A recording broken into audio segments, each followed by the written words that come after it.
పల్నాడు జిల్లా గురుజాల మండలం పులిపాడులో విషాదం చోటు చేసుకుంది.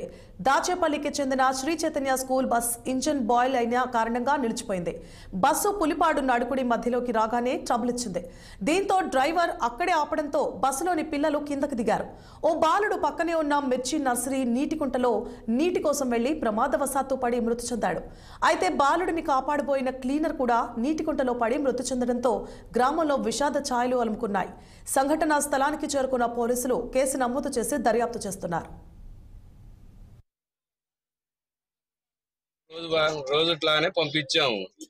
బస్సు ఆగిపోయింది, రేడియేటర్ ఆగిపోయింది. బస్సు ఒక సైడ్ ఆపిన దాని పక్కన కాలువ ఉంది. ఆ కాలంలో ముంచుకోకుండా మళ్ళీ ఒక 1/2 కిలోమీటర్ సుమారు వెనక్కి వచ్చేసి ఆ గుంతకాడికి పోయి నీళ్లు ముంచుకోమరు. పిల్లగాడు దిగాడంట. పిల్లగాడు పడ్డాడని చెప్పేసి ఈయన క్లీనర్ వచ్చేసి దిగాడు. ఆ గుంత కంటే ముందు కూడా కొద్దిగా దూరంలో కాలువ ఉంది, అక్కడే ముంచుకోవచ్చు కదా. అసలు ఆయన డ్రైవర్ ఏం చేస్తున్నాడు? కరెక్ట్ గా పోయిన సంవత్సరం ఇదే గురదాల తిరణాల ముందు అయిపోయినాక బస్సు గంగారం రాళ్ళవాగ దగ్గర ఆపేసి మందు తాగారు డ్రైవర్ క్లీనర్. దాని గురించి ఏం చర్చ లేదు. ఆల్రెడీ మేము కంప్లైంట్ చెప్పాము స్కూల్ యాజమాన్యానికి. 1 వారం 10 రోజులు ఆపారు, మళ్ళీ అతనే డ్రైవర్ గా పెట్టి.